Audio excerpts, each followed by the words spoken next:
Boa tarde a todos. Eu sou Gabriel Borges Pinheiro. O tema do meu trabalho visa a segurança de veículos aeroespaciais. O tema dele é a identificação de spoofing em GNSS, que é Sistema de Navegação Global de Satélite, de aeronaves utilizando machine learning. Explicar sobre o sistema de GNSS. Eu estou até ilustrando aqui a imagem de algumas constelações famosas.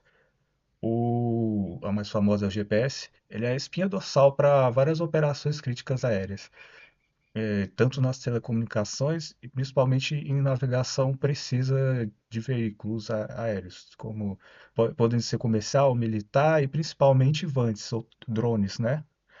O- Eles têm uma dependência crítica desse tipo de sistema para localização, em aproximação, aterrissagem.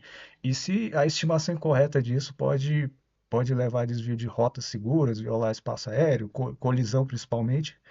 Então, esse tipo de aplicação é muito crítica. O, os VUDs, principalmente, eles têm um grau muito grande de autonomia, sem piloto, né? Então, atacar esse tipo de veículo pode prejudicar a missão ou até mesmo permitir um controle desse tipo de veículo.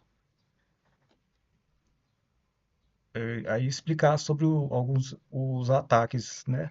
O primeiro tipo aqui é o jamming, ele é através de um sinal ruidoso bem forte na frequência de transmissão do sinal do GNSS vai negar a recepção dos sinais corretos, vai apagar tudo, né? E tem o spoofing, que esse já é um sinal de engano mesmo, que é um sinal falso que tenta imitar satélites verdadeiros para capturar o receptor da vítima, né?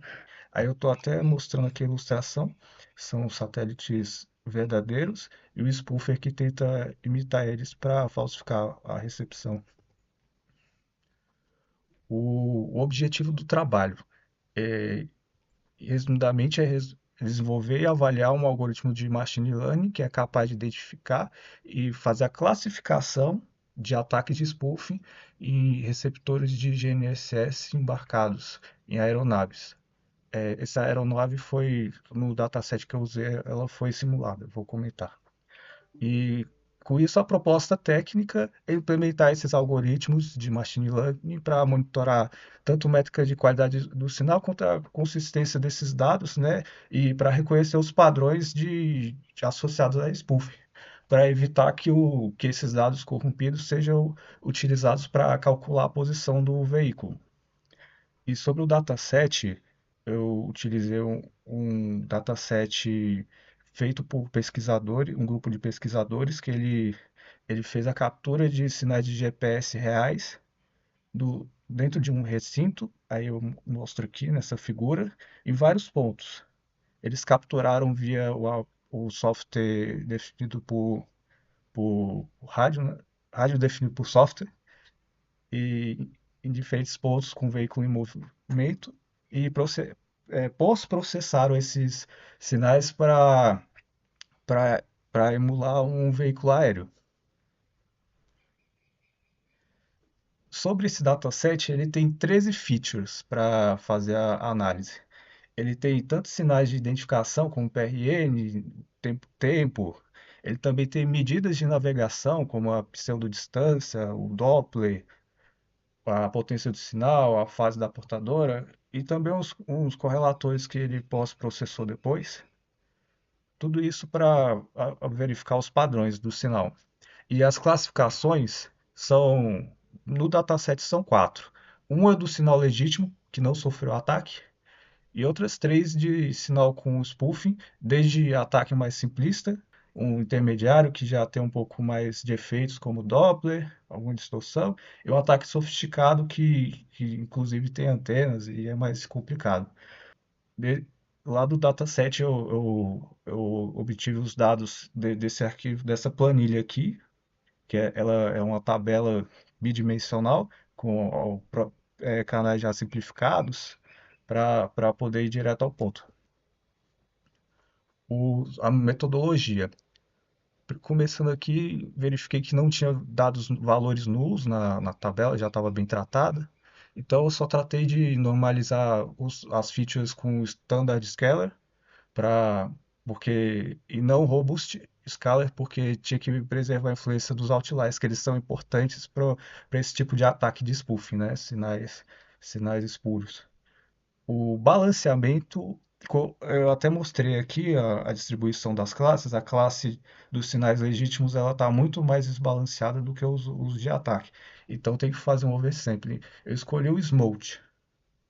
E aqui eu mostro os valores originais depois do Smote, deixando claro que eu fiz uma validação cruzada com 5 folds pelo Grid Search. E a métrica para essa validação foi a acurácia. Os modelos que eu testei, eu fiz esse trabalho baseado no trabalho anterior, e esse trabalho anterior ele usava 7 modelos de machine learning mais clássicos, né? De regressão, Naive Bayes, que é probabilístico, né? Uns modelos em árvores como esse, o Decision Tree também é em árvore. O... Mas aí eu propus a inovação de mais um modelo, que é uma rede neural. Essa, no caso, ela tem uma rede neural profunda, ela tem camadas de RNN, duas RNNs, uma BLSTM e outra BGRU, para tentar aprender sobre as dependências temporais que tem nesse sinal do dataset. Não é uma série temporal, mas os pontos no espaço eles estão em função do tempo, então pode funcionar. Aí, analisando os resultados dos modelos, aqueles modelos lineares e probabilísticos, como esses aqui, eles tiveram um desempenho muito pior. Estou mostrando aqui na figura, cerca de 40, 50%. Modelos como o SVM e o KNN também, lá para os 70%, não foi lá tão bom. Os modelos baseados em árvores, eles tiveram as melhores classificações. O XGBoost, que foi o melhor, ele teve uma acurácia de a pontuação de 90%, 94%. O método da rede neural que eu implementei, ela não teve uma performance tão boa quanto o XGBoost, mas foi lá para os 86%. Então, conclui-se que o modelo baseado em árvore de decisão é a melhor pedida aqui. O XGBoost ele também não tem uma complexidade computacional tão forte. Ele não demorou tanto para fazer o treino lá durante os meus testes. Então, fazer uma proposta técnica, né, para o trabalho, que é uma camada de detecção em tempo real que estaria no software embarcado do veículo, que ele iria implementar o modelo XGBoost nele, que tem um custo computacional não tão alto, mas ele tem uma boa acurácia. Aí uma segunda camada de segurança seria em nuvem. Os dados seriam enviados para uma base e por lá utilizar algoritmos mais sofisticados como a rede neural profunda. Aí eu mostro aqui a matriz de confusão do XGBoost, que foi o melhor, e da rede neural que eu implementei aqui, que foi um pouco inferior. O, Sobre a conclusão desse trabalho, o estudo ele validou a eficácia das técnicas de machine learning para essas ferramentas de segurança de GNSS, que são críticos, né? O modelo mais promissor foi o XGBoost, que ele tem uma acurácia boa e uma eficiência computacional razoável para esse tipo de processamento e propus aqui uma arquitetura híbrida de tanto na parte embarcada do dispositivo e em cloud para aumentar a camada de segurança do método. Aí mostrei aqui a ROC do melhor método, tá? Que está muito boa. Aí próximos passos para o trabalho. Primeiro, fazer integração com os sistemas de navegação embarcados, né, desse dispositivo.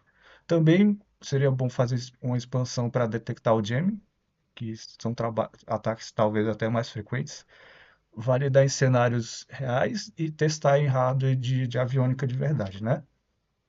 E isso é tudo.